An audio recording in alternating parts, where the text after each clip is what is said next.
اب ہم ذکر شروع کرتے ہیں آدم علیہ السلام کا۔ اللہ تعالیٰ فرماتے ہیں، اور میں نے جنوں اور انسانوں کو اپنی عبادت کے لیے پیدا کیا ہے۔ اللہ تعالیٰ نے ہمارے باپ کو کیوں پیدا فرمایا، ہمیں کیوں پیدا فرمایا؟ تاکہ ہم اس کی عبادت کریں، اگرچہ وہ عبادت کا محتاج نہیں، وہ تو بے نیاز ہے، البتہ ہم اس کے محتاج ہیں۔ اس کے اسماء بہترین اور حسین ہیں، وہ عالی شان صفات کا مالک ہے۔ اس نے اپنے ناموں کے آثار ظاہر کرنے کے لیے مخلوق کو پیدا فرمایا، رحمت کے آثار، قدرت کے آثار، جبر اور طاقت کے آثار اور حکمت کے آثار ظاہر کرنے کے لیے مخلوقات کو پیدا فرمایا، ورنہ وہ کسی چیز کا محتاج نہیں۔ آدم علیہ السلام کی تخلیق سے پہلے ہی اس بارے میں اللہ تعالیٰ کا فرشتوں سے مکالمہ ہوا۔ اللہ تعالیٰ نے فرمایا، اور جب تیرے رب نے فرشتوں سے کہا میں زمین میں ایک خلیفہ بنانے والا ہوں۔ خلیفہ سے مراد ہے نائب، اور یہ کہ اس کی نسل میں سے ہر ایک دوسرے کا خلیفہ ہوگا۔ جبکہ سیدنا ابو بکر صدیق رضی اللہ عنہ نبی اکرم صلی اللہ علیہ وسلم کے خلیفہ ہوئے، سو اللہ نے ایک خلیفہ بنانے کا ارادہ فرمایا جو زمین میں حکومت کرے اور اس کو آباد کرے۔ چنانچہ اللہ تعالیٰ نے فرمایا، اللہ تعالیٰ نے تمہیں زمین سے پیدا کیا اور اسی نے اس زمین میں تمہیں بسایا ہے۔ اللہ تعالیٰ کا ارادہ ہوا کہ زمین کو آباد کروائے، جبکہ جن اس قابل نہیں تھے، کیونکہ ان میں اس قدر عقل و دانش نہیں تھی کہ زمین کو پر رونق اور سرسبز و شاداب رکھ سکیں۔ علماء جنات کے بارے میں کہتے ہیں ان کا سب سے بڑا عقل مند جن انسانوں کے 10 سالہ بچے کے برابر عقل رکھتا ہے، اس لیے زمین کو آباد کرنے کی صلاحیت اللہ تعالیٰ نے انسان کو بخشی۔ اللہ نے انسان کو بہترین ڈھانچے اور حسین ترین شکل و صورت سے نوازا، پھر اپنی روح اس میں پھونکی۔ فرشتوں نے اس سے سوال کیا، ایسی مخلوق کو کیوں پیدا کرتا ہے جو زمین میں فساد کرے اور خون بہائے؟ اور ہم تیری تسبیح، حمد اور پاکیزگی بیان کرتے ہیں۔ اس کے جواب میں اللہ نے فرمایا، جو میں جانتا ہوں تم نہیں جانتے۔ دراصل فرشتوں نے کسی طرح معلوم کر لیا تھا کہ آدم کی اولاد زمین میں فساد کرے گی، خون ریزی کرے گی، لیکن انہوں نے یہ بات اعتراض کے طور پر نہیں کہی تھی، کیونکہ ایسا اعتراض تو گناہ ہے، اور فرشتے پلک جھپکنے کے برابر اللہ کی معصیت اور نافرمانی نہیں کرتے، بلکہ وہ تو نہایت معزز عبادت گزار ہیں، کسی بات میں اللہ پر پیش دستی اور سبقت نہیں کرتے، اور اس کے حکم پر عمل کرتے ہیں۔ اللہ کے حکم کی نافرمانی نہیں کرتے، بلکہ جو حکم دیا جائے بجا لاتے ہیں۔ اس لیے فرشتوں کا یہ پوچھنا وضاحت طلبی کے لیے تھا، وہ تو انسان کے پیدا کرنے کی وجہ پوچھ رہے تھے۔ وہ زمین میں جنات کے اعمال اور کرتوت کا مشاہدہ کر چکے تھے، یعنی اللہ تعالیٰ نے انہیں پیدا کر کے اختیار دیا تو وہ فتنہ و فساد اور فسق و فجور میں مبتلا ہو گئے، اور اب ایک اور مخلوق زمین میں بسائی جا رہی تھی، تو اس بات کا امکان تھا کہ یہ مخلوق بھی ان کے نقش قدم پر چلے۔ اس لیے فرشتوں نے تعجب اور حیرت کی بنا پر یہ سوال کیا تھا، اور پوچھنے کا مقصد یہ تھا کہ کیا یہ بھی جنوں کی طرح ہوں گے؟ اس طرح انہیں یہ خدشہ لاحق ہوا کہ شاید ان سے اللہ کی عبادت میں کوتاہی یا کمی واقع ہوئی ہے، جس کی وجہ سے اللہ کو نئی مخلوق پیدا کرنا پڑی۔ اس لیے ان کی بات میں یہ بھی تھا کہ ہم تیری حمد اور ثنا بیان کرتے ہیں۔ بہرحال ان کے سوال کے دو مقصد تھے، کیا یہ جنوں کی طرح فساد کرنے والی قوم ہے؟ کیا ہم سے تیری عبادت میں کوتاہی ہوئی ہے؟ اس پر اللہ تعالیٰ نے فرمایا، جو میں جانتا ہوں وہ تم نہیں جانتے۔ اس موقع پر فرشتوں کے ذہنوں میں ایک اور بات بھی آئی، وہ آپس میں کہنے لگے کہ اللہ تعالیٰ جو بھی مخلوق پیدا کرے گا وہ ہم سے زیادہ معزز اور عالم نہیں ہو سکتی۔ یعنی جب فرشتوں نے باقی مخلوقات کا جائزہ لیا، مثلا آسمان، زمین، پہاڑ، جن، چوپایوں وغیرہ کا، تو انہوں نے سوچا یہ ہم سے زیادہ مرتبے والی نہیں ہے، لہذا یہ مخلوق بھی پیدا ہو رہی ہے تو یہ ہم سے زیادہ مرتبہ نہیں رکھتی۔ یہ ہمارا خاص مقام ہے کہ اللہ کی تسبیح میں مصروف ہیں، کفر سے محفوظ ہیں، ہر حکم بجا لاتے ہیں، اللہ کے تمام احکامات پورے کرتے ہیں، آسمان اور زمین میں اس کا حکم نافذ کرتے ہیں، اور اللہ کے نزدیک ہم سب سے زیادہ شرف والے ہیں۔ لہذا اگر یہ نئی مخلوق انسان بھی پیدا ہو جائے تو کیا ہوا، ہم سے زیادہ معزز اور علم والی تو نہیں ہوگی۔ بہرحال جب اللہ تعالیٰ نے آدم کو پیدا کیا تو زمین کی مٹی لانے کا حکم فرمایا، چنانچہ اللہ تعالیٰ کے پاس مٹی لائی گئی۔ امام ترمذی، ابن حبان اور امام احمد رحمت اللہ علیہ نے ایک حدیث بیان کی ہے جس کے الفاظ کچھ یوں ہیں: اللہ تعالیٰ نے آدم علیہ السلام کو مٹی کی ایک مٹھی سے پیدا فرمایا، اس مٹی کو اللہ تعالیٰ نے پوری زمین سے اٹھوایا تھا۔ یہی وجہ ہے کہ آدم کی اولاد زمین کے لحاظ سے ہی ظہور پذیر ہوئی۔ بعض سرخ رنگ کے ہیں تو بعض سیاہ اور بعض سفید، اور کچھ اس کے درمیان میں ہیں۔ بعض نیک ہیں، بعض خبیث، اور کچھ پاکیزہ قسم کے ہیں۔ انسان کی تخلیق مٹی سے شروع ہوئی، اس مٹی کو پانی سے تر کیا گیا تو یہ تین بن گئی۔ اسی وجہ سے قرآن مجید کی بعض آیات میں تراب کا لفظ آیا ہے۔ تراب خشک مٹی کو کہتے ہیں، اور بعض آیات میں تین کا لفظ آیا ہے۔ تین تر اور بھیگی مٹی کو کہتے ہیں۔ اللہ تعالیٰ فرماتے ہیں خلقہ من تراب، یعنی آدم کو تراب سے پیدا کیا گیا۔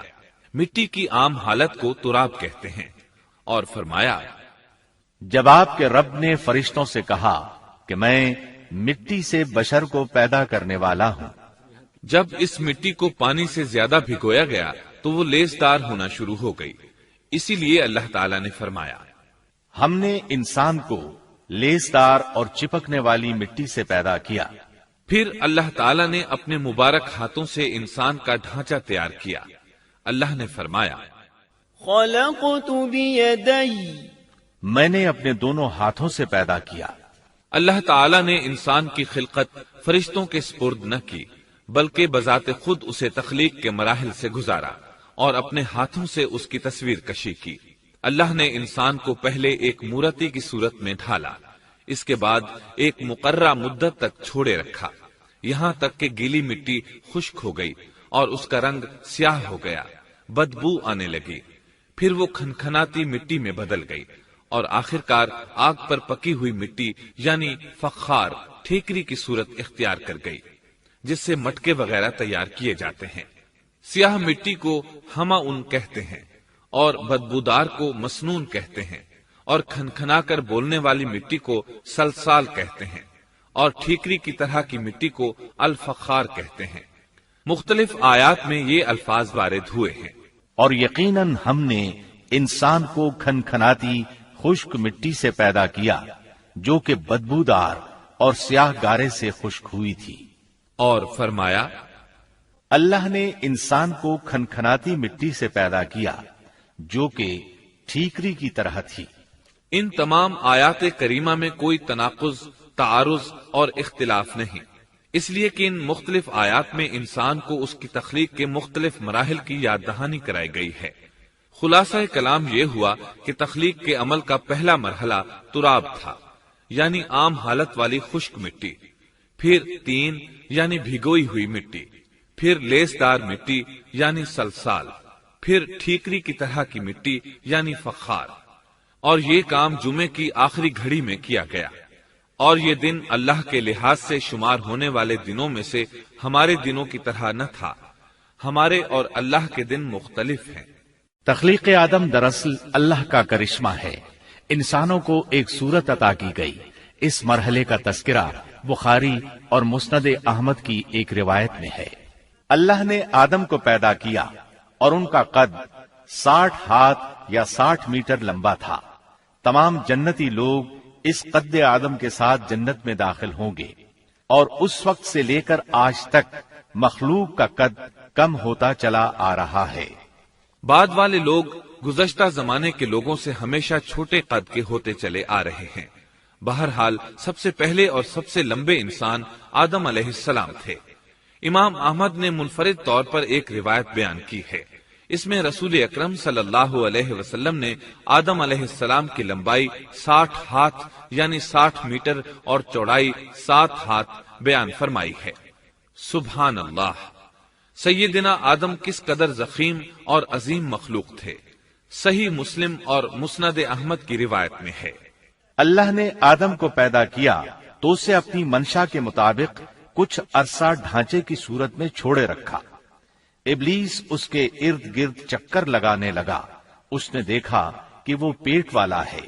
وہ سمجھ گیا کہ یہ مخلوق اپنے آپ پر کنٹرول نہیں کر سکے گی۔ اس حدیث سے معلوم ہوتا ہے کہ انسانوں کی طرح جنات کا پیٹ نہیں ہے، صرف انسان ایسا ہے جس کا اندر والا حصہ کھوکھلا ہے۔ بہرحال اللہ نے انسان کو اس شکل و صورت میں پیدا فرمایا۔ احادیث مبارکہ میں آدم علیہ السلام اور ابلیس ملعون کا قصہ تفصیل سے بھی موجود ہے اور مختصر بھی۔ مثلا تفسیر تبری میں سیدنا عبداللہ بن عباس رضی اللہ عنہما سے روایت ہے، اللہ تعالیٰ نے آدم علیہ السلام کی مٹی کا حکم دیا، مٹی لائی گئی۔ اللہ تعالیٰ نے آدم علیہ السلام کو لیسدار اور بدبودار سیاہ مٹی سے پیدا فرمایا، اور یہ کام اللہ نے اپنے مبارک ہاتھوں سے کیا۔ آدم 40 راتیں مجسمے کی صورت میں پڑے رہے، جسم موجود تھا لیکن روح نہیں تھی۔ ابلیس آتا، اس ڈھانچے کو ٹھوکر لگاتا تو جسم سے ایسی آواز نکلتی جیسے خالی مٹکے پر ہاتھ مارنے سے نکلتی ہے۔ اسی لیے اللہ نے بھی فرمایا ہے کہ وہ کھنکھناتی مٹی سے پیدا کیے گئے۔ آدم علیہ السلام میں روح ڈالنے سے پہلے ایک مرتبہ فرشتوں کا ان کے پاس سے گزر ہوا تو وہ کچھ گھبرا سے گئے۔ ابلیس کو تو بہت زیادہ گھبراہٹ کا سامنا کرنا پڑا۔ وہ گزرتے ہوئے ٹھوکر مارتا اور کہتا، تجھے کسی خاص مقصد کے لیے پیدا کیا گیا ہے۔ یہ کہہ کر وہ آدم کے منہ میں داخل ہو جاتا اور کمر کے راستے باہر آ جاتا اور فرشتوں سے مخاطب ہو کر کہتا، اس سے گھبرانے کی کوئی ضرورت نہیں۔ اگر مجھے اس پر مسلط کر دیا گیا تو میں یقیناً اسے ہلاکت میں ڈال دوں گا، اور اگر اسے مجھ پر مسلط کر دیا گیا تو بلا شبہ میں اس کی نافرمانی کروں گا۔ اندازہ کیجئے وہ تعجب کر رہا ہے کہ انہیں کیوں پیدا کیا گیا ہے۔ اس کی آدم علیہ السلام سے دشمنی کس قدر پرانی ہے، گویا ابتدا ہی سے یہ عداوت پر ڈٹ گیا تھا۔ بہرحال اللہ نے آدم میں روح پھونکی۔ اس مضمون کو قرآن مجید میں جا بجا ذکر کیا گیا ہے۔ اللہ تعالیٰ فرماتے ہیں، جب میں اس کو ٹھیک ٹھاک کر لوں اور اس میں اپنی روح پھونک دوں تو تم سب اس کے سامنے سجدے میں گر پڑنا۔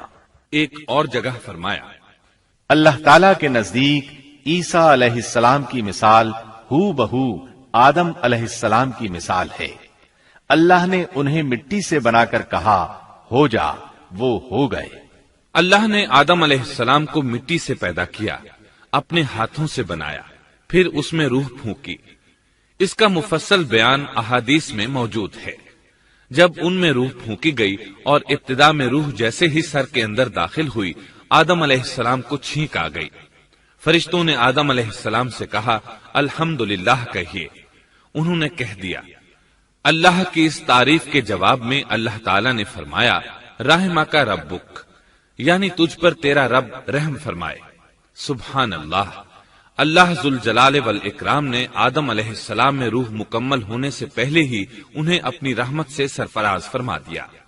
بہرحال جب روح ان کی آنکھوں میں داخل ہوئی اور انہوں نے جنت کے پھلوں کو دیکھا تو ان میں غور و فکر کرنے لگے۔ جب روح پیٹ میں داخل ہوئی تو کھانے کی طلب محسوس ہوئی۔ ابھی روح ٹانگوں تک پہنچی نہیں اور کھانے کی خواہش پہلے ہی محسوس ہونے لگی۔ اس جلد بازی اور عجلت کی وجہ سے اللہ تعالیٰ نے فرمایا، انسان جلد باز مخلوق ہے۔ جب آدم علیہ السلام کو پیدا کر دیا گیا تو اللہ تعالیٰ نے ان کی پشت پر ہاتھ پھیرا۔ ہاتھ پھیرتے ہی ان کی پشت سے قیامت تک پیدا ہونے والے انسان باہر نکل آئے۔ آدم کی تمام اولاد ان کے سامنے ظاہر ہو گئی، اور یہ بات نہایت وضاحت اور صراحت کے ساتھ قرآن مجید اور احادیث مبارکہ میں موجود ہے۔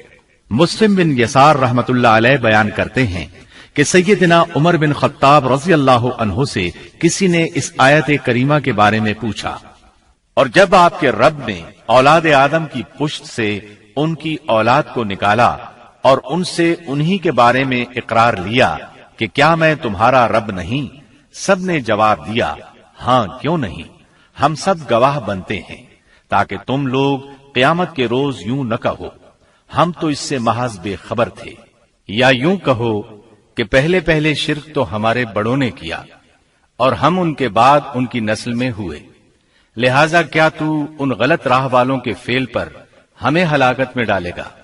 سیدنا عمر رضی اللہ عنہ نے اس شخص کے سوال کے جواب میں فرمایا، میں نے سنا ہے کہ رسول اللہ صلی اللہ علیہ وسلم فرما رہے تھے، اللہ نے آدم علیہ السلام کو پیدا کیا، پھر اپنے دائیں ہاتھ کو اس کی پشت پر پھیرا اور اس سے نسل انسانی کو باہر نکالا اور ان کی طرف اشارہ کر کے فرمایا، میں نے انہیں جنت کے لیے پیدا کیا ہے اور یہ جنت والوں کے اعمال کریں گے۔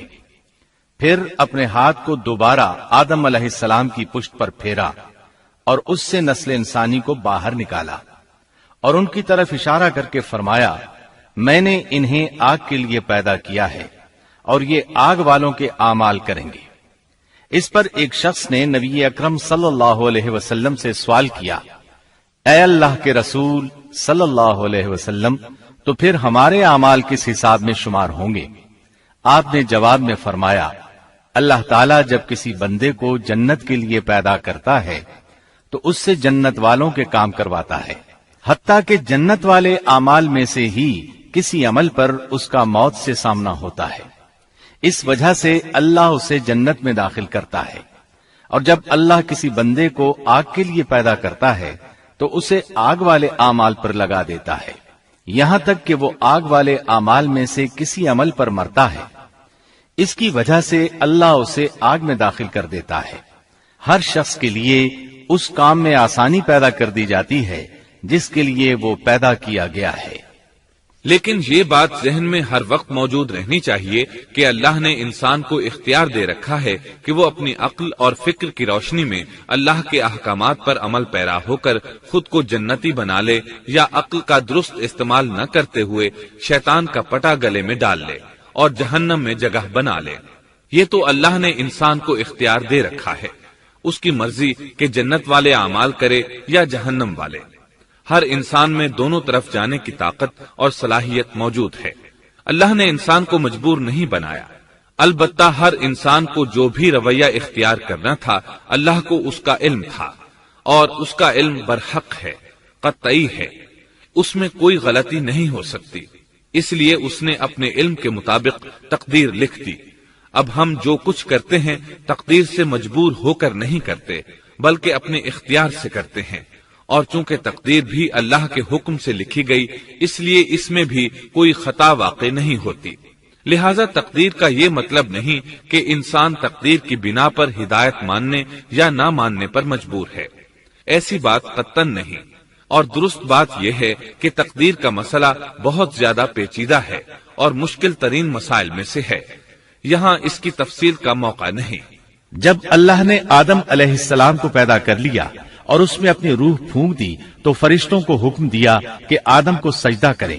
ابلیس ایک بہت نیک اور بزرگ جن تھا، اس نے کبھی اللہ کی نافرمانی نہیں کی تھی، اسی بنا پر وہ بلند مرتبہ پا کر فرشتوں میں شامل ہو چکا تھا، لیکن فرشتوں کی جنس سے قطعاً نہیں تھا۔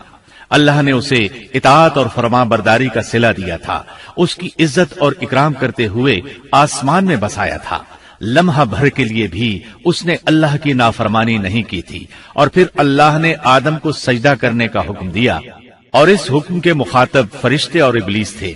صرف فرشتوں کے لیے یہ حکم نہیں تھا بلکہ ابلیس بھی اس حکم میں شامل تھا، کیونکہ اللہ تعالیٰ فرماتے ہیں، اور یقیناً ہم نے تمہیں پیدا کیا، پھر ہم ہی نے تمہاری صورت بنائی، پھر ہم نے فرشتوں سے کہا کہ آدم کو سجدہ کرو، تو سوائے ابلیس کے سبھی نے سجدہ کیا، وہ سجدہ کرنے والوں میں شامل نہ ہوا۔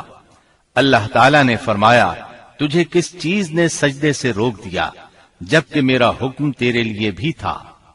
تو اس سے ثابت ہوا اس حکم میں فرشتوں کے ساتھ ابلیس بھی شامل تھا، کیونکہ قرآن میں از امرتک کے الفاظ ہیں۔ اس کا مطلب ہے کہ میں نے تجھے حکم دیا تھا، اور پھر ابلیس نے جواب میں یہ نہیں کہا کہ تو نے تو مجھے حکم ہی نہیں دیا تھا، بلکہ اس نے سجدہ نہ کرنے کی وجہ یہ بتائی۔ اس نے کہا، میں سجدہ کیوں کروں، میں اس سے بہتر ہوں، اس لیے کہ تو نے مجھے آگ سے پیدا کیا اور اسے مٹی سے۔ تو پھر کہا، اللہ نے حکم دیا، تو اس سے نیچے اتر جا۔ غرض جب ابلیس نے نافرمانی کی، سرکشی اور تکبر کا مظاہرہ کیا تو اس وقت اللہ تعالیٰ اور اس کے درمیان مکالمہ ہوا۔ اللہ نے اس کی سرکشی دیکھ کر اسے سزا دیتے ہوئے فرمایا، اس جنت سے اتر جا، تجھے کوئی حق حاصل نہیں کہ تو اس جنت میں رہ کر تکبر کرے۔ ابلیس نے جواب میں کہا، مجھے قیامت کے دن تک مہلت دے دیجئے، یعنی اتنی لمبی عمر دے دیجئے کہ میں قیامت تک زندہ رہوں، موت نہ آئے۔ اللہ نے فرمایا، تجھے مہلت دے دی گئی، لیکن ایک وقت مقررہ تک۔ اور جب شیطان اس طرف سے مطمئن ہو گیا کہ اسے مہلت مل گئی، تب اس نے کہا، چونکہ تو نے مجھے گمراہ کر دیا ہے، اس وجہ سے میں قسم کھاتا ہوں کہ میں انسانوں کی گمراہی کے لیے تیرے سیدھے راستے پر بیٹھ جاؤں گا، پھر ان کے آگے سے، ان کے پیچھے سے، ان کے دائیں سے، ان کے بائیں سے، ان کے پاس آؤں گا، اور آپ ان میں سے اکثر لوگوں کو شکر گزار نہیں پائیں گے۔ اللہ تعالیٰ نے شیطان کا رد کرتے ہوئے فرمایا، یہاں سے ذلیل و خوار ہو کر نکل جا۔ ان میں سے جو شخص بھی تیرا حکم مانے گا، میں ایسے تمام گمراہوں سے جہنم کو بھر دوں گا۔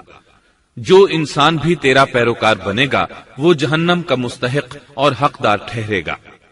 قرآن مجید میں دوسرے مقامات پر بھی اس گفتگو کو نئے پیرائے میں دہرایا گیا ہے۔ مثلاً اللہ نے فرمایا، یقیناً ہم نے انسان کو کھنکھناتی مٹی سے پیدا فرمایا ہے، جو کہ سڑے ہوئے گارے کی تھی، اور اس سے پہلے ہم نے جنات کو لو والی آگ سے پیدا کیا۔ اور جب تیرے پروردگار نے فرشتوں سے فرمایا، میں انسان کو سیاہ بدبودار کھنکھناتی مٹی سے پیدا کرنے والا ہوں، جب میں اسے پورا بنا چکوں اور اس میں اپنی روح پھونک دوں تو تم سب اس کے لیے سجدے میں گر پڑنا۔ چنانچہ تمام فرشتوں نے سجدہ کیا سوائے ابلیس کے، اس نے سجدہ کرنے والوں میں شمولیت اختیار کرنے سے صاف انکار کر دیا۔ اللہ تعالیٰ نے فرمایا، اے ابلیس، تجھے کیا ہوا کہ تو سجدہ کرنے والوں میں شامل نہ ہوا؟ وہ بولا، میں ایسے انسان کو سجدہ نہیں کر سکتا جسے تو نے سیاہ بدبودار کھنکھناتی مٹی سے پیدا کیا ہے۔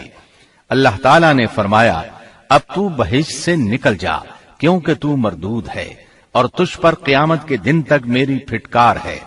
کہنے لگا، اے میرے رب، مجھے اس دن تک مہلت دے دے جس دن کے لوگ دوبارہ زندہ کیے جائیں گے۔ اللہ نے فرمایا، اچھا، اس مقررہ وقت کے دن تک تجھے مہلت دی گئی۔ کہنے لگا، اے میرے رب، چونکہ تو نے مجھے گمراہ کیا ہے، مجھے بھی قسم ہے کہ میں انسانوں کے لیے زمین میں گناہوں کو خوشنما بناؤں گا اور ان سب کو بہکا دوں گا، سوائے ان کے جو تیرے منتخب اور مخلص بندے ہوں گے، وہ میرے بہکاوے میں نہیں آئیں گے۔ اللہ نے فرمایا، ہاں، یہی مجھ تک پہنچنے کی سیدھی راہ ہے کہ مخلص بن جاؤ، میرے بندوں پر تجھے کوئی غلبہ نہیں ہوگا۔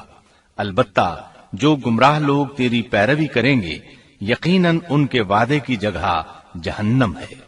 ایک اور مقام پر اللہ تعالیٰ فرماتے ہیں، جب ہم نے فرشتوں کو حکم دیا کہ آدم کو سجدہ کرو تو ابلیس کے سوا سب نے سجدہ کیا۔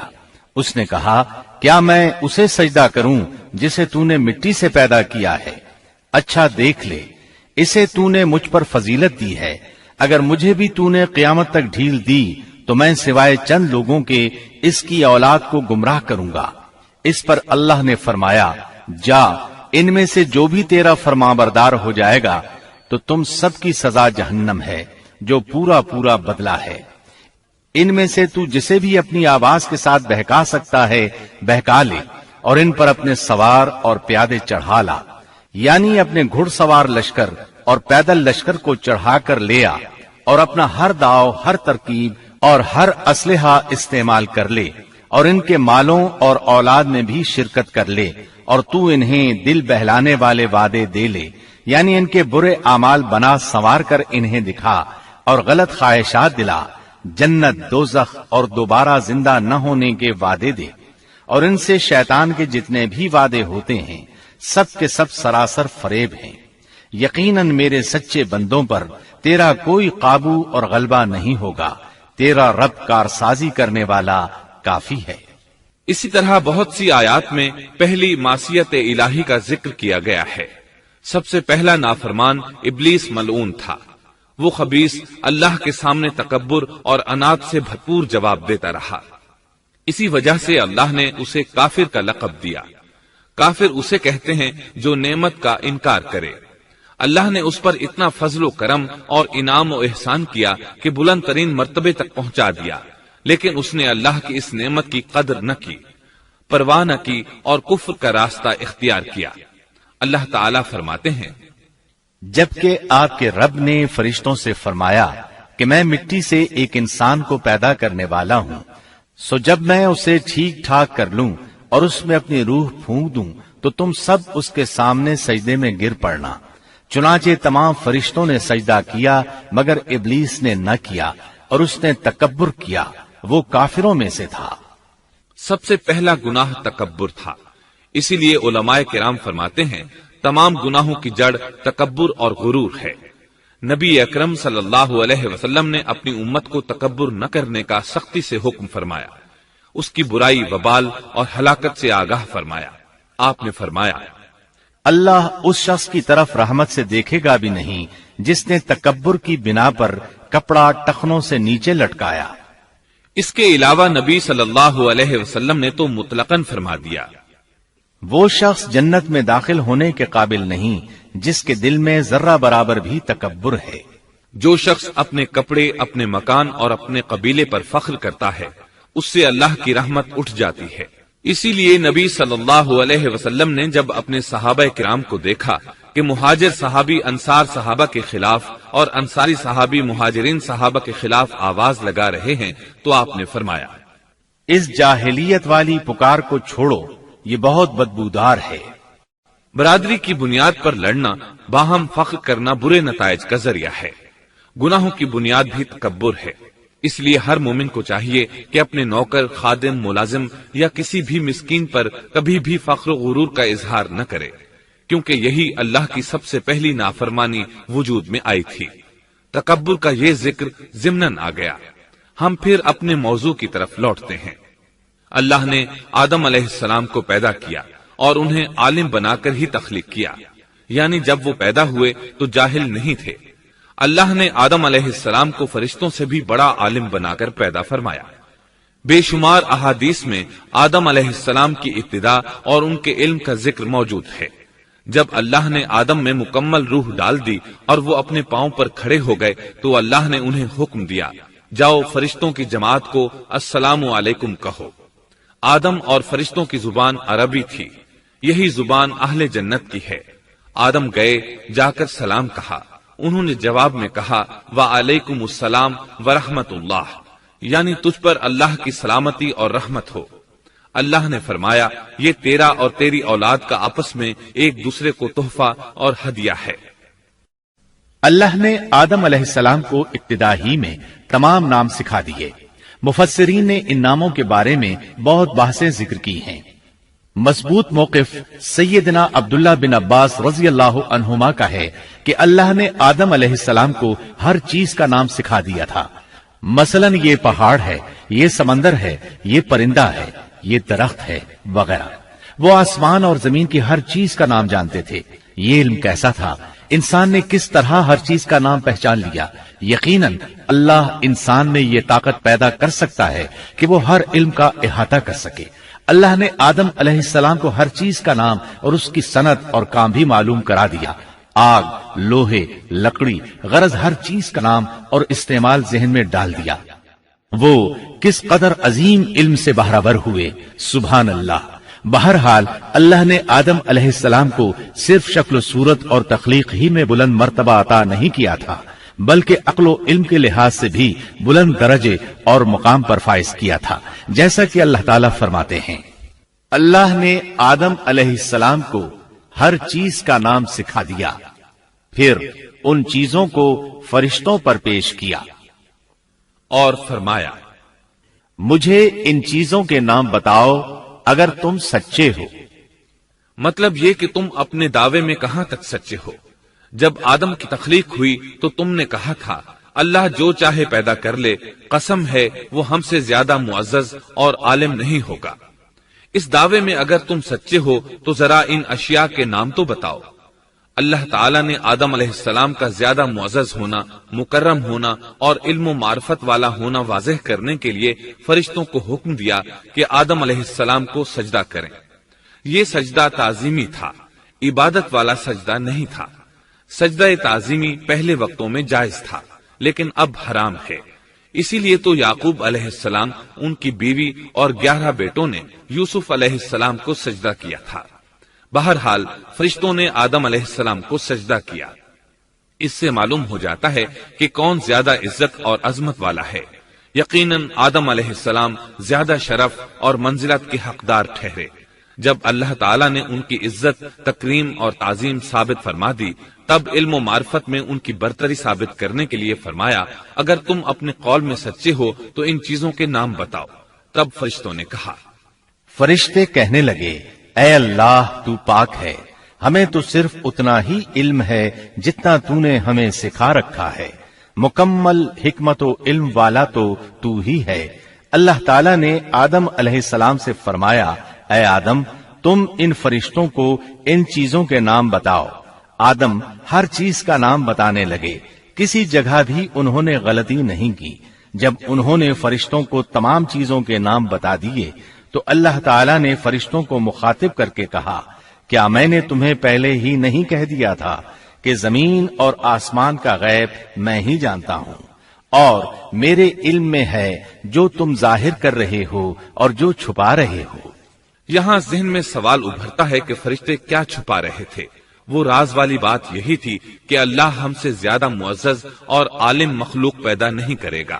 واضح رہے، ہم آپ کو صرف واقعات ہی نہیں سنا رہے، صرف سیرت اور تاریخ ہی بیان نہیں کر رہے، بلکہ قرآن بھی پڑھ پڑھ کر سنا رہے ہیں۔ اور قرآن کو اس وقت تک سمجھنا محال ہے جب تک کہ ان واقعات کی تفصیل موجود نہ ہو۔ خیر، اس کے بعد اللہ تعالیٰ نے اماں حوا کو پیدا فرمایا۔ انہیں آدم علیہ السلام کے فوراً بعد پیدا نہیں فرمایا، بلکہ آدم علیہ السلام نے کافی عرصہ جنت میں تنہا بسر کیا، اور حدیث میں ہے کہ وہ وحشت محسوس کرتے تھے، تنہائی کو شدت سے محسوس کرنے لگے تھے۔ آخرکار ایک روز جب وہ سو رہے تھے تو اللہ تعالیٰ نے ان کی بائیں پسلی سے اماں حوا علیہ السلام کو پیدا فرمایا اور آدم علیہ السلام کا ہم سفر بنا دیا۔ اللہ فرماتے ہیں، اے لوگو اپنے اس پروردگار سے ڈر جاؤ جس نے تم سب کو ایک ہی جان سے پیدا کر ڈالا، اور اس جان یعنی آدم علیہ السلام سے ان کی بیوی کو پیدا کیا۔ آدم علیہ السلام کے وجود ہی سے حوا کا وجود بنایا گیا، وہ کوئی الگ مخلوق نہیں تھی۔ جب آدم علیہ السلام بیدار ہوئے تو انہوں نے اپنے قریب ایک عورت کو بیٹھے دیکھا۔ پوچھنے لگے، تم کون ہو؟ حوا علیہ السلام نے کہا، عورت۔ آدم علیہ السلام نے پھر پوچھا، تجھے کس لیے پیدا کیا گیا ہے؟ وہ بولی، آپ کے لیے، تاکہ آپ مجھ سے سکون اور انس حاصل کریں۔ جب فرشتوں نے آدم علیہ السلام کو ایک عورت سے باتیں کرتے دیکھا تو کہنے لگے، اب ایک اور نئی مخلوق پیدا کی گئی ہے۔ آدم علیہ السلام نے ان مخلوقات کا نام تو بتا دیا تھا جو مشہور و معروف تھیں، ان کا نام پوچھنا چاہیے۔ انہوں نے آدم علیہ السلام سے سوال کیا، انہوں نے فوراً جواب دیا، حوا، اس لیے کہ اللہ نے تو آپ کو ہر چیز کا نام سکھا دیا تھا۔ فرشتوں نے کہا، ان کا نام حوا کیوں رکھا گیا ہے؟ آدم علیہ السلام نے جواب دیا، اس لیے کہ اسے ایک زندہ چیز سے پیدا کیا گیا ہے، حیات کی نسبت سے حوا نام رکھا گیا۔ مسلم شریف میں ہے، سیدنا ابو ہریرہ رضی اللہ عنہ روایت کرتے ہیں کہ رسول اللہ صلی اللہ علیہ وسلم نے فرمایا، جو شخص اللہ اور آخرت کے دن پر ایمان رکھتا ہے، جب وہ کسی معاملے کے لیے حاضر ہو تو بھلائی والی بات کرے یا خاموش رہے، اور عورتوں کے بارے میں بھلائی کی وصیت حاصل کر لو، یعنی ان کے ساتھ اچھا سلوک کرو، کیونکہ عورت پسلی سے پیدا کی گئی ہے، اور پسلی میں زیادہ ٹیڑھا حصہ اوپر والا حصہ ہوتا ہے۔ اگر تم اس کو سیدھا کرنا چاہو گے تو توڑ ڈالو گے، اور اگر اس کو چھوڑ دو گے تو وہ اسی طرح ہمیشہ ٹیڑھی رہے گی۔ عورتوں کے بارے میں بھلائی کی وصیت حاصل کر لو۔ مطلب یہ کہ اسی حالت میں گزر بسر کرو، عورتوں کے بارے میں بھلائی کی وصیت حاصل کر لو۔ اس حدیث کا مطلب یہ ہے کہ عورتوں پر جبر کر کے زبردستی ان کی طبیعت کو بدلا نہیں جا سکتا، اور عورت ذات کو نہایت نرمی اور پیار سے رکھو۔ ان کی طبیعتوں میں ٹیڑھا پن ہے، وہ کبھی جذبات سے مغلوب ہو جاتی ہے اور عقل کھو بیٹھتی ہے۔ اگر کوئی اسے سیدھا کرنا چاہے تو اس سے لا تعلقی، دوری اور طلاق کی نوبت آ جائے گی۔ اگر اسے چھوڑ دو گے تو ٹیڑھا پن برقرار رہے گا۔ مرد کو بہت حوصلے سے اس صورتحال کو سنبھالنا چاہیے۔ احادیث میں سیدنا ابراہیم علیہ السلام کی زوجہ سیدہ سارہ علیہ السلام کا قصہ موجود ہے۔ وہ حوا علیہ السلام کے بعد کائنات کی سب سے زیادہ خوبصورت عورت تھی۔ احادیث سے یہ اشارہ ملتا ہے کہ حوا علیہ السلام ابتدائے انسانیت سے لے کر قیامت تک پیدا ہونے والی تمام عورتوں میں خوبصورت تھیں۔ اب ابلیس لگا اپنے وسوسے شروع کرنے۔ آدم اور حوا علیہ السلام دونوں اللہ کے حکم سے جنت میں تھے کہ شیطان نے انہیں پھسلانے کی کوشش شروع کر دی۔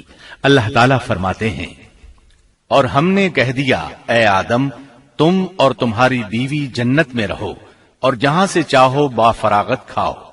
جنت بھی کیسی؟ اللہ فرماتے ہیں، وہ جنت کہ جس کی چوڑائی ہی آسمانوں اور زمین کے برابر ہے۔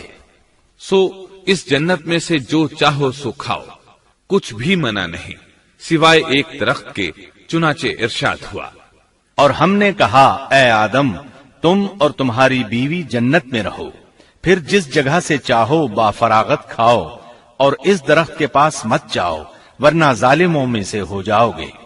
ایک اور جگہ فرمایا، اور جب ہم نے فرشتوں سے کہا کہ آدم کو سجدہ کرو تو ابلیس کے سوا سب نے سجدہ کیا۔ ابلیس نے انکار کیا تو ہم نے کہا اے آدم یہ تیرا اور تیری بیوی کا دشمن ہے، خیال رکھنا ایسا نہ ہو کہ وہ تم دونوں کو جنت سے نکلوا دے اور تو مصیبت میں پڑ جائے۔ یہاں تو تجھے آرام ہے، نہ تو بھوکا ہے اور نہ ننگا، اور نہ تو یہاں پیاسا ہوتا ہے، نہ دھوپ سے تکلیف اٹھاتا ہے۔ گویا اللہ نے سیدنا آدم علیہ السلام کو وسوسے سے پہلے ہی خبردار کر دیا تھا۔ ان آیات سے یہ بھی پتا چلا کہ انسان سے ابلیس کی عداوت اور دشمنی ابتدا ہی سے چلی آ رہی ہے، اور یہ بھی ثابت ہوا کہ جو لوگ کہتے ہیں کہ انسان ابتدا میں ننگا تھا ان کا قول صحیح نہیں، اس لیے کہ اللہ تعالیٰ نے جنت میں بھی آدم علیہ السلام پر لباس رکھا اور زمین میں بھی لباس نازل کر دیا، جیسا کہ اللہ تعالیٰ فرماتے ہیں، اے آدم کی اولاد ہم نے تم پر لباس کو نازل کیا جو تمہاری شرمگاہوں کو چھپاتا ہے اور زینت کا سبب بھی ہے، اور تقوی کا لباس اس سے بھی بہتر ہے۔ لہذا آدم ابتدا میں ننگے نہیں تھے، انہیں تو ننگے پن کا علم ہی نہیں تھا، نہ ہی ان کی بیوی کو برہنہ ہونے کا علم تھا۔ اللہ نے آدم علیہ السلام کو کامل نعمتوں سے نوازا، بھوک نہ پیاس، یہاں تک کہ پیاس کے اسباب سے بھی محفوظ، نہ گرمی اور نہ دھوپ، پھر بے انتہا حسن و جمال، مشقت نہ تکلیف، بدبختی نہ بدقسمتی۔ آدم اور حوا علیہ السلام کے دلوں میں وسوسہ ڈالنے کے بارے میں بھی قرآن نے روشنی ڈالی ہے۔ پھر شیطان نے ان دونوں کے دلوں میں وسوسہ ڈالا۔ یہ وسوسہ اس نے ان دونوں کو طمع دلانے کی صورت میں پورا کیا، اور یہ طمع دلائی کہ اس درخت کو کھانے سے ہمیشگی اور بقا ملتی ہے اور کبھی نہ ختم ہونے والی بادشاہت حاصل ہوتی ہے، اور اس وسوسے کا مقصد یہ تھا تاکہ ان کا پردہ بدن جو ایک دوسرے سے پوشیدہ تھا دونوں کے روبرو بے پردہ کر دے۔ ان کی شرمگاہوں کو ننگا کرنے کے لیے اس نے ایسا کیا۔ وہ دونوں کپڑے میں ملبوس تھے، ستر ڈھانپ رکھا تھا۔ جب انہوں نے اس درخت سے کھایا تو لباس نیچے گر گیا، دونوں برہنہ ہو گئے۔ یہی شیطان چاہتا تھا کہ انہیں برہنہ کر دے، اللہ کی نافرمانی پر اکسائے۔ ارشاد ہوتا ہے، شیطان نے انہیں وسوسہ ڈالا، کہنے لگا اے آدم کیا میں تجھے دائمی زندگی کا درخت اور وہ بادشاہت نہ بتلا دوں جو کبھی پرانی نہ ہو؟ جب تم اس درخت سے کھاؤ گے تو ہمیشہ زندہ رہنے والے بن جاؤ گے اور زبردست بادشاہت حاصل کر لو گے۔ اس نے یہ تمنا بھی دلائی۔ تمہارے رب نے تم دونوں کو اس درخت سے اس لیے منع کیا ہے کہ تم دونوں فرشتے نہ بن جاؤ یا ہمیشہ زندہ رہنے والے نہ بن جاؤ۔ یعنی تم اس درخت سے کھا لو گے تو فرشتے بن جاؤ گے اور ہمیشہ قائم دائم رہو گے۔ پھر وہ وسوسہ ڈالتے ہوئے جھوٹی قسمیں کھانے لگا، جیسا کہ ارشاد ہوتا ہے، اور ان دونوں کے روبرو قسمیں کھانے لگا کہ یقین آ جائے میں آپ کا خیر خواہ ہوں۔ اللہ کی قسم کھانے لگا، اور اس وقت سے جھوٹی قسموں کی ابتدا ہوئی۔ اس نے ان دونوں کو فریب دے کر بہکا لیا، جیسا کہ فرمایا فَدَلَّاهُمَا بِغُرُورٍ، یعنی دھوکے سے انہیں پھسلایا، حالانکہ انہیں کسی چیز کی کمی نہیں تھی۔ بھلا وہاں کیا محتاجی ہو سکتی تھی؟ جنت میں سکون سے زندگی بسر کر رہے تھے۔ جنت سے بڑھ کر کیا چاہیے؟ ہمیشہ کے لیے جنت مل چکی تھی۔ اللہ تعالیٰ فرماتے ہیں، ان دونوں نے جب درخت کو چکھا، دونوں کا پردہ بدن ایک دوسرے کے روبرو کھل گیا، دونوں اپنے بدنوں پر درختوں کے پتے جوڑ جوڑ کر رکھنے لگے۔ کپڑے اترنے پر دونوں کو حیا آئی، اس لیے کہ انسان کی فطرت میں برہنہ ہونے کی ناپسندیدگی شامل ہے۔ برہنہ ہو گئے تو کوئی لباس نہیں تھا، اس لیے درختوں کے پتے جوڑ کر جسم ڈھانپنے لگے۔ حدیث میں آیا ہے، آدم بھاگنے لگے تو اللہ نے پکارا، آدم مجھ سے بھاگتے ہو؟ آدم بولے، اللہ میں شرم کی بنا پر بھاگ رہا ہوں، اور اس وجہ سے کہ تیرے سامنے برہنہ کیسے رہوں، پھر یہ کہ نافرمانی کا ارتکاب بھی کر چکا ہوں۔ یہاں ایک سوال پیدا ہوتا ہے، دونوں میں سے پہلے کھانے والا کون تھا؟ اس بارے میں راجح قول یہ ہے کہ وہ حوا علیہ السلام تھی۔ انہی نے آدم علیہ السلام کو طمع دلاتے ہوئے اس غلطی پر آمادہ کیا تھا، جیسا کہ بخاری شریف میں نبی اکرم صلی اللہ علیہ وسلم نے فرمایا، اگر حوا نہ ہوتی تو کوئی عورت اپنے خاوند سے خیانت نہ کرتی۔ حوا علیہ السلام نے انہیں غلطی میں مبتلا کیا تھا۔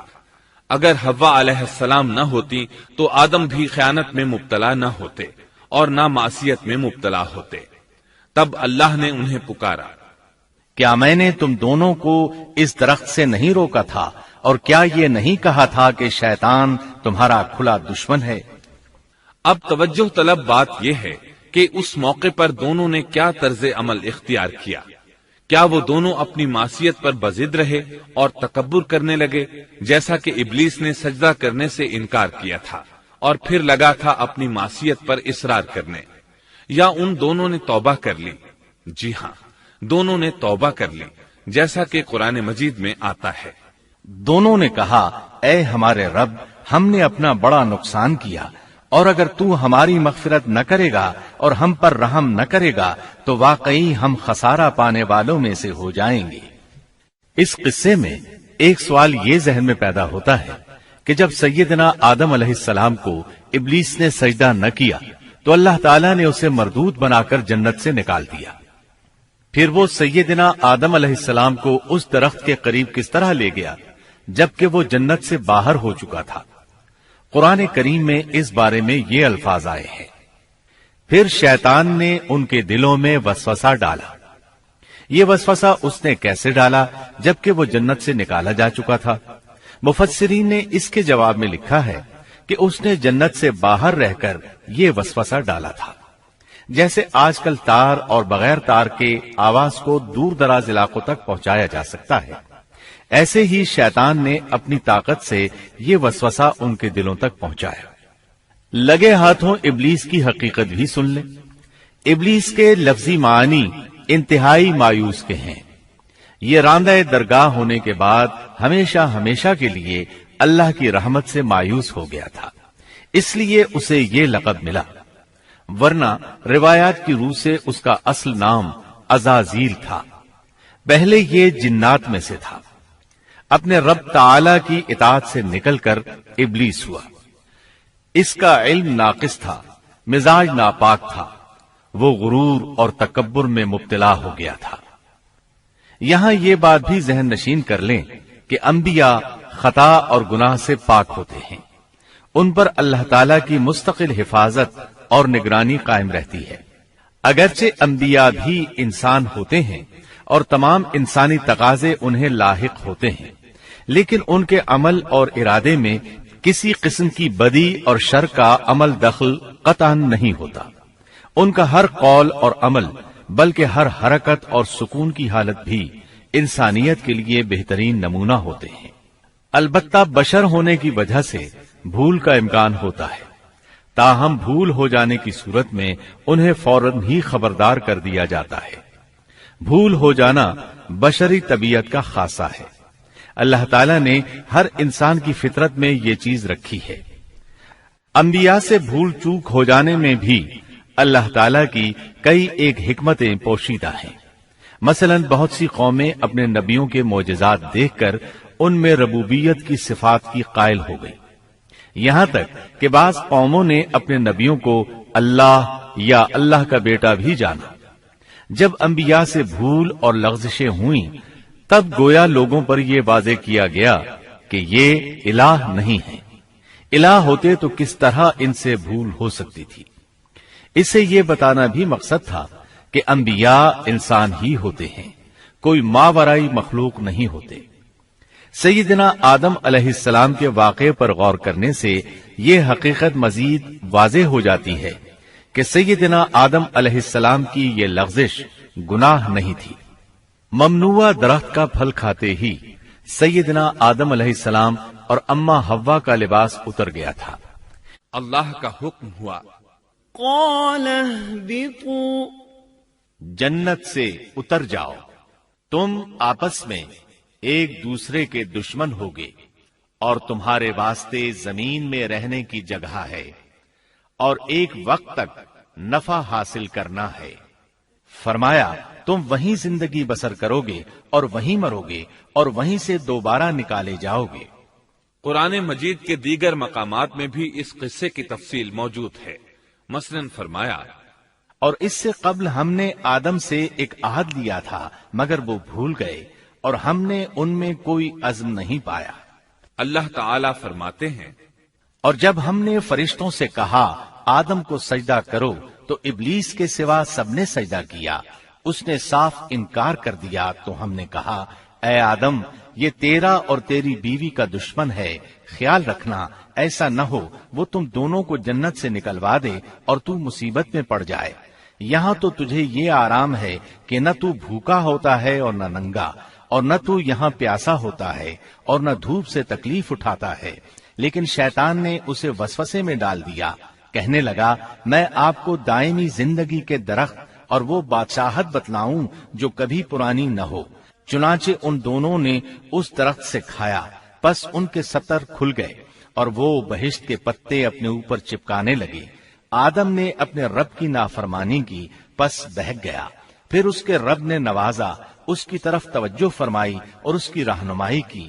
حکم ہوا تم دونوں یہاں سے اتر جاؤ، تم آپس میں ایک دوسرے کے دشمن ہو۔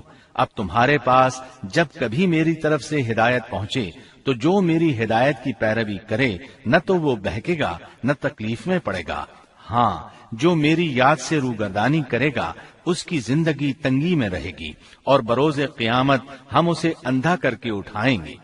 آدم علیہ السلام زمین پر اترے اور اپنے رب سے توبہ کے کلمات سیکھ لیے۔ وہ کلمات یہ ہیں، ربنا ظلمنا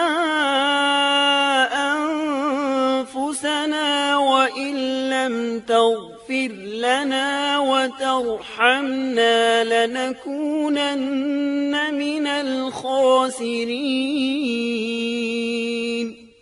اے ہمارے رب، ہم نے اپنا نقصان کیا اور اگر تو نے ہم پر مغفرت و رحمت نہ فرمائی تو ہم خسارہ اٹھانے والوں میں سے ہو جائیں گے۔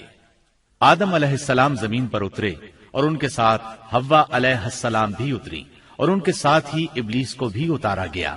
یہ کس جگہ پر اترے اس بارے میں اختلاف پایا جاتا ہے، لیکن ابن عباس رضی اللہ عنہ کی بات راجح محسوس ہوتی ہے کہ آدم علیہ السلام کو ہند میں اور حوا علیہ السلام کو جدے میں اتارا گیا۔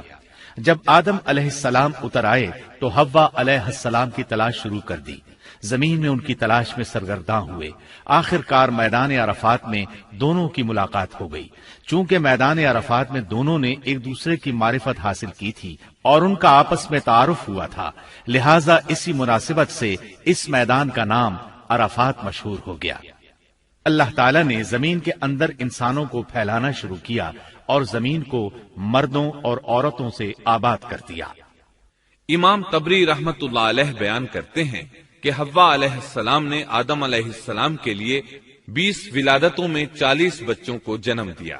ہر بار 2 بچوں کو جنم دیتی تھی، ایک لڑکا ہوتا ایک لڑکی۔ سب سے پہلا جوڑا قابیل اور اس کی بہن قمیم کا تھا۔ پھر انسانوں کی افزائش شروع ہوئی، آبادی میں اضافہ ہونے لگا۔ اللہ نے آدم علیہ السلام ہی کو ان کا نبی متعین کر دیا، وہ انہیں دین سکھاتے رہے۔ اس وقت تمام لوگ موحد تھے، خالص توحید کو اپنانے والے تھے، یعنی کان الناس امۃ واحدہ، تمام لوگ ایک ہی امت کے تھے، ان میں شرک کا شائبہ بھی نہ تھا۔ ابن جریر اور ابن کثیر رحمہم اللہ نے ابو موسیٰ اشعری رضی اللہ عنہ کی روایت بیان کی ہے، اللہ نے جب آدم علیہ السلام کو جنت سے زمین پر اتارا تو انہیں ہر چیز کی کاریگری اور صنعت کا علم تھا۔ جب وہ اترے تو عالم بھی تھے، لباس میں ملبوس بھی تھے، کام کاج کے تمام طریقوں سے باخبر بھی تھے، لوہے، آگ، لکڑی اور کپڑے کے استعمال سے بھی بخوبی واقف تھے۔ ہمارے برعکس وہ ان کاموں کو اپنی ابتدا ہی سے جان چکے تھے، کیونکہ ہم سب لوگوں کا حال یہ ہے کہ جب تک سکھایا نہ جائے ہمیں کچھ نہیں آتا۔ آج کے دور میں بعض افریقی قبائل کے افراد وحشیانہ اور غیر مہذب زندگی گزارتے ہیں۔ علماء کا کہنا ہے کہ یہ لوگ زمین پر رہنے والوں میں سے گمراہ ترین انسان ہیں۔ انہوں نے بہترین زندگی ضائع کر دی اور گھٹیا زندگی کو پسند کیا۔ تہذیب و تمدن کا آغاز چونکہ ابتدائے آفرینش سے ہے، اس لیے ہر انسان کی فطرت میں تہذیب کی سوجھ بوجھ موجود ہے۔ بہرحال آدم علیہ السلام کے بعد انسانی مخلوق کی تعداد روز بروز بڑھتی چلی گئی اور انسانی کمزوریوں کی بنا پر گناہ شروع ہو گئے۔ زمین پر سب سے پہلے ہونے والی معصیت قابیل کے ہاتھوں اپنے بھائی حابیل کے قتل کی صورت میں سامنے آئی۔ اللہ تعالیٰ نے قرآن مجید میں قابیل اور اس کے بھائی حابیل کا قصہ بیان کیا ہے۔ قابیل قرخت اور درشت طبیعت کا مالک تھا، جبکہ اس کا بھائی حابیل رحم دل اور نرم طبیعت تھا۔ قابیل کھیتی باڑی کرتا تھا اور حابیل مویشی چراتا تھا۔ حابیل کے نرم دل ہونے کی ایک وجہ اس کا بکریاں چرانا تھا، کیونکہ ایک چرواہا اپنی بکری کو بھوکا دیکھ کر اسے چارہ کھلائے بغیر نہیں رہتا، نہیں وہ کسی بکری کو پیاسا دیکھ کر اسے بھول جاتا ہے۔ اپنے جانور پر اس کی طاقت سے زیادہ بوجھ بھی نہیں لادتا۔ بنی نوع انسان کی تعداد میں اضافے کے لیے اس وقت ایسا قانون تھا جو اب حرام ہے، اور وہ ہے بہن کے ساتھ نکاح۔ چونکہ اس وقت کے سب لوگ آدم علیہ السلام کی حقیقی اولاد تھے اور آپس میں بہن بھائی تھے، اس لیے اس وقت کی شریعت کی روح سے قابیل اپنے ساتھ جڑواں پیدا ہونے والی بہن کے سوا کسی دوسری بہن سے شادی کر سکتا تھا، اور اسی طرح حابیل اپنے ساتھ جڑواں پیدا ہونے والی بہن کے علاوہ کسی دوسری بہن سے شادی کر سکتا تھا۔ اس کی صورت یہ تھی کہ قابیل کی شادی حابیل کی بہن سے ہو اور حابیل کی شادی قابیل کی بہن سے ہو، لیکن ہوا یہ کہ حابیل کی بہن خوبصورتی میں قابیل کی بہن سے کم تھی، اس لیے قابیل نے حابیل کی بہن سے شادی کرنے سے انکار کر دیا اور اپنی جڑواں بہن سے شادی کی خواہش ظاہر کی، لیکن ایسا کرنا آدم علیہ السلام کی شریعت میں حرام تھا۔ آپ نبی بھی تھے اور رسول بھی۔ رسول اور نبی میں فرق یہ ہے کہ رسول پر شریعت اور احکام نازل ہوتے ہیں، لیکن نبی پر شریعت نازل نہیں ہوتی، البتہ اس کی طرف وحی نازل ہوتی ہے اور معجزات عطا کیے جاتے ہیں، جبکہ شریعت صرف رسولوں ہی پر نازل کی جاتی ہے۔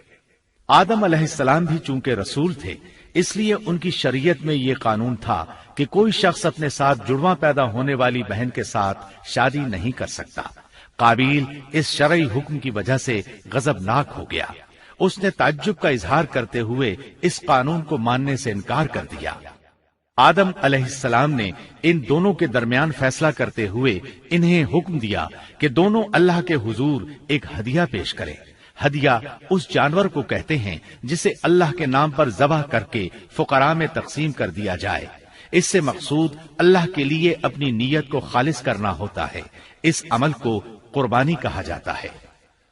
آدم علیہ السلام کے زمانے میں قربانی کا جو قانون تھا اس کے قبول ہونے کی نشانی طے تھی، اور وہ یہ کہ آسمان سے ایک آگ نمودار ہوتی اور اس قربانی کو جلا دیتی۔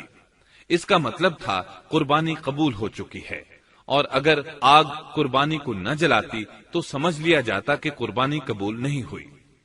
آخر قربانی کا دن آ پہنچا۔ حابیل نے اپنے مویشیوں میں سے ایک بہترین جانور لیا اور قربان گاہ میں لا کر اللہ کے حضور پیش کر دیا۔ دوسری طرف قابیل نے اپنی کھیتی کے غلے میں سے ردی قسم کا غلہ قربانی کے لیے پیش کیا۔ دوسرے دن دونوں قربان گاہ پہنچے تو انہوں نے دیکھا کہ حابیل کی قربانی قبول ہو چکی ہے، جبکہ قابیل کی قربانی کو آگ نے چھوا تک نہیں تھا۔ یہ دیکھ کر قابیل حابیل پر غضبناک ہوا۔ شیطان نے بھی اسے وسوسے میں مبتلا کیا کہ اپنے بھائی کو قتل کر دے۔ اس نے اپنے بھائی حابیل کو جان سے مار ڈالنے کا پختہ ارادہ کر لیا۔ اس وقت تک روئے زمین پر کوئی انسان قتل نہیں ہوا تھا۔ انسانی تاریخ میں یہ پہلا قتل ہے جس کا ارتکاب قابیل نے کیا۔ وہ اپنے بھائی حابیل کے پاس گیا اور اس سے بولا، میں تجھے قتل کر دوں گا۔ جواب میں حابیل نے کہا، اگر تو مجھے قتل کرنے کی کوشش کرے گا تو میں اپنے دفاع میں ہاتھ نہیں اٹھاؤں گا، اس لیے کہ میں چاہتا ہوں تو اپنے دیگر گناہوں کے ساتھ میرے قتل کا گناہ بھی اٹھا لے، تیرے گناہ زیادہ ہو جائیں۔ چنانچہ ایک تاریک رات میں حابیل سویا ہوا تھا کہ قابیل ایک بڑا سا پتھر اٹھا کر اس کے پاس آیا۔ اس نے وہ پتھر اپنے بھائی کے سر پر دے مارا۔ اس طرح اس نے حابیل کو قتل کر دیا، روئے زمین پر قتل کی ابتدا کر دی، زمین کو پہلے خون سے رنگ دیا۔ تاریخ انسانی میں یہ سب سے پہلا جرم تھا جو قابیل کے ہاتھوں ہوا۔ قتل تو وہ کر بیٹھا، اب حیران اور پریشان ہوا کہ اس کی لاش کا کیا کرے۔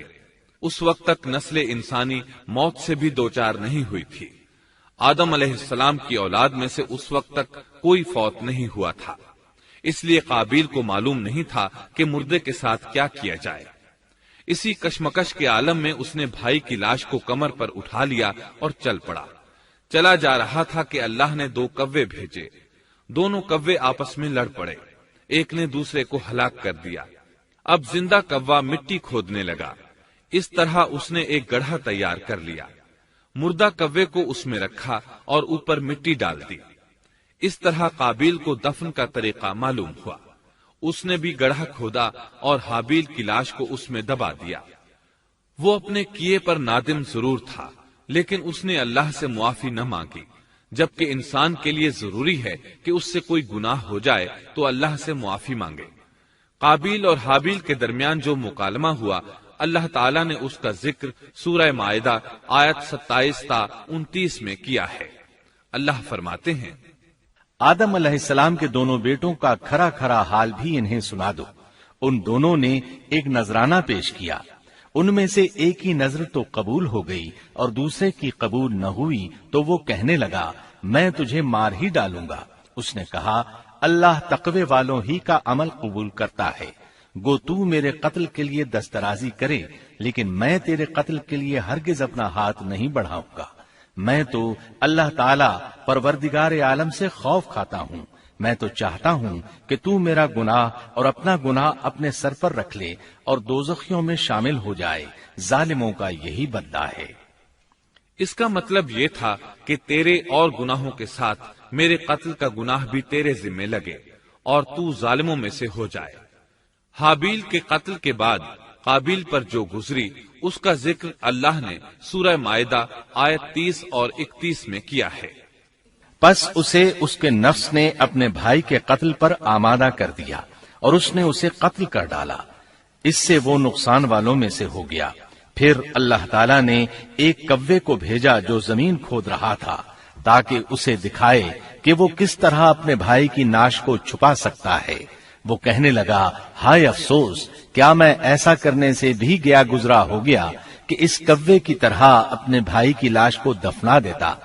پھر تو بڑا ہی پشیمان اور شرمندہ ہوا۔ امام احمد، ترمذی اور ابو داود نے سیدنا سعد بن ابی وقاص رضی اللہ عنہ سے روایت کی ہے کہ انہوں نے سیدنا عثمان رضی اللہ عنہ کی شہادت کے فتنے کے وقت فرمایا، میں گواہی دیتا ہوں کہ رسول اکرم صلی اللہ علیہ وسلم نے فرمایا تھا، ایک بہت بڑا فتنہ رونما ہوگا، اس میں بیٹھنے والا کھڑے ہونے والے سے بہتر ہوگا اور کھڑا ہونے والا چلنے والے سے بہتر ہوگا اور چلنے والا دوڑنے والے سے بہتر ہوگا۔ کسی نے کہا، اگر کوئی میرے گھر میں داخل ہو کر میری طرف ہاتھ بڑھائے تاکہ وہ مجھے قتل کر دے تو آپ صلی اللہ علیہ وسلم نے فرمایا، تو آدم علیہ السلام کے بیٹے کی طرح قتل ہو جا۔ یعنی اس فتنے میں قتل ہو جانا۔ حابیل کی سنت پر عمل کرتے ہوئے خود ہاتھ نہ اٹھانا، قاتل کہلانے کی بجائے مقتول ہونے کو پسند کرنا۔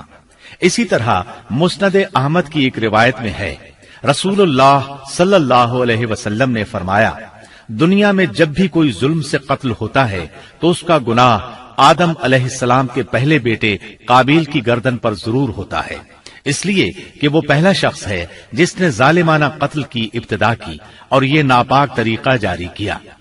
اس حدیث سے اس جرم کی نوعیت کا بخوبی اندازہ ہوتا ہے کہ اللہ تعالیٰ نے اس کو صرف ایک قتل قرار نہیں دیا بلکہ اس کو ایک گھناؤنی حرکت قرار دیا۔ قیامت تک آنے والے لوگ جو اس گناہ کے مرتکب ہوں گے ان کا کچھ گناہ قابیل کے حساب میں ڈالا جائے گا۔ حابیل کو قتل کرنے کے بعد قابیل نے اپنی بیوی کو ساتھ لیا اور دور دراز نرم زمین کے پاس جا کر رہائش پذیر ہو گیا اور آدم علیہ السلام کے سامنے تک نہ ہوا۔ آدم علیہ السلام پہاڑوں کے قریب ایک بستی میں رہ رہے تھے، یہ ان سے بہت دور جا بسا تھا۔ اس طرح قابیل کا آدم علیہ السلام سے رابطہ بالکل ختم ہو گیا اور اس سے ایک نئی نسل کی ابتدا ہوئی۔ فحاشی اور اریانی کو ان کے ہاں عروج حاصل تھا۔ عبادت یہ لوگ اگرچہ اللہ ہی کی کرتے تھے لیکن آدم علیہ السلام کی شریعت کے خلاف بے حیائی کے دل دادا تھے۔ تقوی کی قلت، احکام الہی کی نافرمانی اور فحاشی کا فروغ ان کے شب و روز کا معمول تھا۔ اس کے بعد لوگ دو گروہوں میں تقسیم ہو گئے، شریر اور برے لوگ قابیل کے ساتھ مل گئے اور آدم علیہ السلام کے دیگر بیٹے اور نیک لوگ آدم علیہ السلام کے ساتھ مل گئے۔ آدم علیہ السلام 960 سال زندہ رہے۔ ان کی کل عمر تو 1000 سال تھی لیکن 40 سال کم کر دی گئی۔ سیدنا ابو ہریرہ رضی اللہ عنہ بیان کرتے ہیں کہ رسول اللہ صلی اللہ علیہ وسلم نے فرمایا، جب اللہ نے آدم علیہ السلام کو پیدا فرمایا تو ان کی پیٹھ پر ہاتھ پھیرا، اس طرح قیامت تک جتنے انسان پیدا ہونے والے تھے ان کی روحیں وجود میں آ گئیں۔ پھر ہر انسان کی آنکھوں کے درمیان ایک نور رکھ کر آدم علیہ السلام کے سامنے پیش کیا۔ انہوں نے پوچھا، یا اللہ یہ کون ہے؟ اللہ نے فرمایا، یہ تیری اولاد ہے۔ ان میں سے ایک کی پیشانی کی چمک آدم علیہ السلام کو بہت اچھی لگی۔ انہوں نے پوچھا، یا اللہ یہ کون ہے؟ جواب ملا، یہ تیری اولاد میں سے بہت دور جا کر ہیں، ان کا نام داؤد ہے۔ پوچھا، ان کی عمر کتنی ہے؟ فرمایا 60 سال۔ آدم علیہ السلام کہنے لگے، یا اللہ 40 سال میری عمر میں سے ان کی عمر میں شامل کر دے۔ اس سلسلے میں دوسری روایت یوں آئی ہے، جب آدم علیہ السلام کی روح قبض کرنے کے لیے فرشتہ آیا تو وہ کہنے لگے، میری عمر میں تو ابھی 40 سال باقی ہیں۔ اس وقت ان کی عمر 960 سال تھی۔ انبیاء اپنی عمر سے واقف ہوتے ہیں۔ فرشتے نے کہا، کیا آپ کو یاد نہیں آپ نے اپنی عمر کے 40 سال اپنی اولاد داؤد کو ہبہ کر دیے تھے؟ رسول اللہ صلی اللہ علیہ وسلم نے فرمایا، چونکہ آدم علیہ السلام نے انکار کیا تو ان کی اولاد بھی انکار کی عادی ہے۔ آدم علیہ السلام خود بھول گئے، ان کی اولاد بھی بھولتی ہے۔ آدم علیہ السلام نے خطا کی، ان کی اولاد بھی خطا کرتی ہے۔ حابیل کے قتل کے بعد اللہ تعالیٰ نے آدم اور حوا علیہ السلام کو اس کا نعم البدل عطا کیا۔ اس کا نام انہوں نے شیس رکھا۔ شیس کا مطلب ہے اللہ کا دیا ہوا تحفہ۔ حابیل کے قتل پر آدم اور حوا علیہ السلام دونوں بہت غمگین ہوئے، اس لیے اللہ نے بدلے میں انہیں شیس علیہ السلام عطا فرمائے۔ سیدنا ابو ذر غفاری رضی اللہ عنہ سے مروی ایک صحیح حدیث میں ہے کہ رسول اللہ صلی اللہ علیہ وسلم نے فرمایا، اللہ تعالیٰ نے 104 صحیفے نازل فرمائے، ان میں سے 50 صحیفے شیس علیہ السلام پر نازل ہوئے۔ ان صحیفوں میں ایسے قوانین، اصول اور ضابطے تھے جن سے انسانیت کی زندگی منظم ہوتی ہے۔ شیس علیہ السلام نے آدم علیہ السلام سے علم حاصل کیا، لیکن آدم علیہ السلام کا تمام علم وہ حاصل نہ کر سکے، اس لیے کہ آدم علیہ السلام نے بالمشافہہ اللہ تعالی سے علم حاصل کیا تھا اور بہت سی اشیاء کا علم اللہ تعالی نے انہیں سکھا دیا تھا، اس لیے وہ تمام علماء سے بڑھ کر عالم تھے۔ شیس علیہ السلام نے آدم علیہ السلام سے علوم سیکھ کر لوگوں کو سکھائے۔ لوگوں نے ان سے مختلف علوم، فنون اور پیشے سیکھے۔ انہیں شہروں میں رہنے سہنے کے بارے میں تعلیم دی۔